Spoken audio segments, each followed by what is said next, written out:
자, 인간행동과 사회환경에 대한 내용들을 좀 보도록 하겠습니다. 자, 인간행동과 사회환경은요, 크게 네 가지로 이루어지게 되는데, 자, 첫 번째가 인간 발달이고요. 두 번째가 인간 행동에 관한 주요 이론, 그다음에 성장과 발달, 그다음에 환경에 대한 내용으로 이루어지게 됩니다. 자, 인간 발달이라고 하는 것은 인간 발달의 개념인데요. 뭐 유사한 내용들도 볼 수 있겠죠. 발달은 무엇이냐라고 하기도 하지만요. 성장이 무엇이냐, 그다음에 뭐 사회화가 무엇이냐, 뭐 이런 발달에 대한 그런 내용들이 시험에 좀 출제되고 있고, 발달에 대한 원리들 이런 게 출제되고 있고요. 자, 이런 데서 이제 인간 발달에서 최소 하나에서 두 문제 정도가 출제되고 있습니다. 자, 그리고 두 번째가 인간 행동의 주요 이론인데, 우리 이제 정신역동, 뭐 학습 이론, 뭐 학자들이 있겠죠. 여기에 대한 학자들의 내연 내용들이 한 문제씩 꼭 출제되고 있다는 거예요. 정신분석이 하나, 자아심리 하나, 뭐 이제 이렇게 해서 하나하나 쭉 나오기 때문에 그 내용들이 중요하다라고 얘기하는데요. 그래서 학자들에 대한 내용들로도 보통 한 10문제 가까이는 출제되고 있다라고 보셔야 돼요. 그래서 주요 이론이라고 얘기하는 것들처럼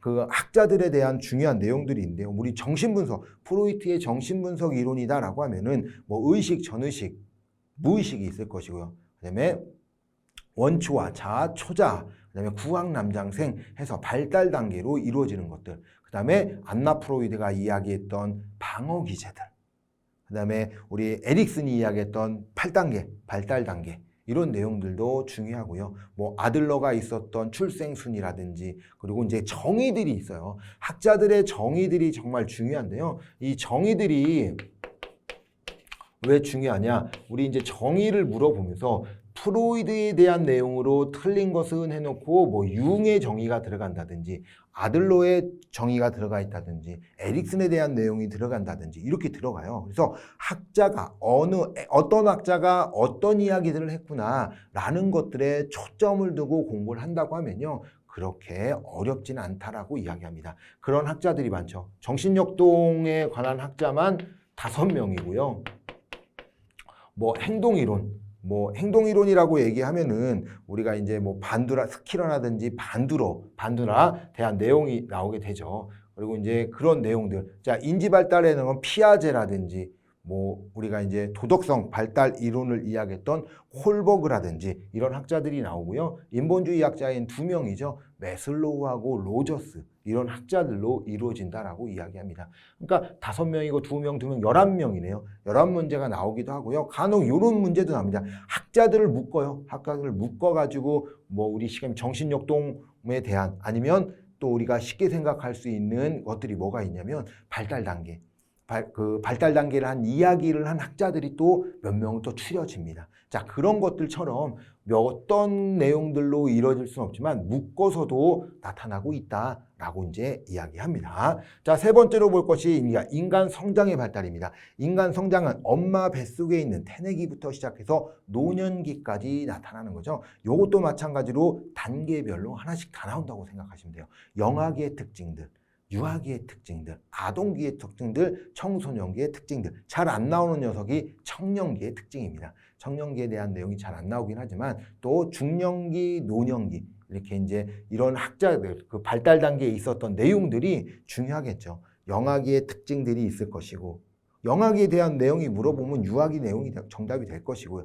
유아기 물어보면 영아기나 아동기에 대한 정답이 될 수밖에 없겠죠. 그래서 이런 발달에 대한 내용들이 잘 나오고 있다. 그래서 단계별로 하나씩 나온다라고 생각하시면 됩니다. 자, 그리고 마지막으로 사회환경이에요. 뭐 사회환경을 볼 때는 많은 것이 있긴 합니다. 그래서 이제 우리 사회환경으로 볼 때는 뭐 사회환경에서 나타나는 정의들, 균형이냐, 항상성이 뭐냐, 안정상태는 뭐냐, 이런 정의들도 있을 수 있고요. 뭐 우리가 보게 되면 사회환경이기 때문에 뭐 지역사회도 나오고, 지역사회에 대한 내용도 나오고요. 문화에 대한 내용, 가족에 대한 내용, 뭐 인간과 환경과의 상호 교류에 이런 내용들도 출제되고 있다는 거예요. 그래서 이런 문제들이 나오기 때문에 이런 내용들에 대해서 좀 알고 있으면 됩니다. 그래서 인행사가 딱딱딱 떨어지는 겁니다. 자, 인행사를 제가 20문제를 맞아야 된다고 그랬어요.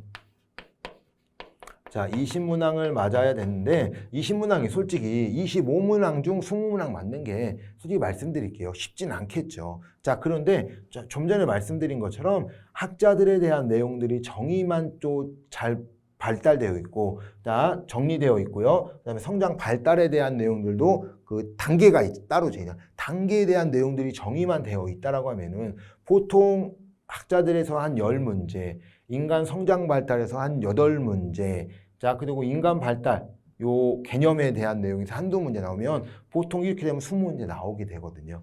그리고 나서 묶어서 나오는 문제들, 사회환경, 이 사회체계 이런 데서도 한 두세 문제, 이렇게 문제 나오기 때문에 충분히 20문항을 맞을 수 있다라고 말씀을 드리겠습니다. 그래서 요런 문제들로 이렇게 이루어지는 거예요. 그래서 요런 것들이 이제 어렵다라고 얘기는 할 수 있겠죠. 그런데 제가 봐도 다른 과목보다 인간행동과 사회환경은요, 재밌고 쉽게 공부할 수 있어요. 학자에 대한 내용들만 조금 이해하면 된다라고 이야기하는 거죠.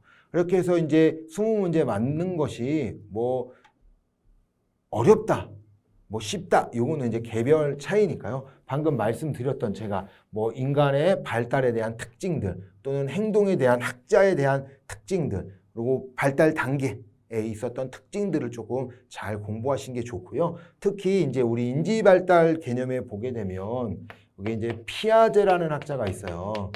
자, 피아제의 감전구형이라고 해서 이제 4단계의 발달 단계가 나오는데요. 정말 중요합니다. 이 피아제에 대한 내용들이 그대로 인간 발달에 대한 내용과 유사하게 된 거죠. 그래서 이제 왜 그러냐라고 하면 인간 발달을 이야기했던 학자가 프로이트도 있고요. 에릭슨도 있고 융도 있고 피아제가 있어요. 이렇게 4명의 학자가 이야기를 했는데 이 크게 큰 틀에서 이제 이야기했던 학자들과 달리 피아제는 이 영아기부터 청소년기까지에 대한 그 내용들을 정말 자세하게 풀었어요. 그 자세하게 풀은 내용이 인간 발달에 대한 내용으로 연관이 되게 되는 거죠. 그래서 이렇게 연관이 되니까요. 정말 이 피아제에 대한 내용만 좀 잘 공부한다고 해도 4-5문제는 충분히 커버할 수 있게 된다는 거죠.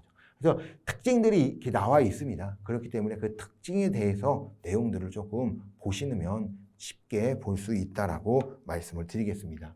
자, 인행사 제가 이제 말씀을 드렸어요. 인간행동과 사회환경에서는 20문제 이상 맞는 것이 중요하다고 한 것처럼 그 학자들에 대한 내용, 발달 단계에 대한 내용에 초점을 두는 것이 좋습니다. 자, 이번 시간은 여기까지 하도록 하겠습니다. 수고하셨습니다.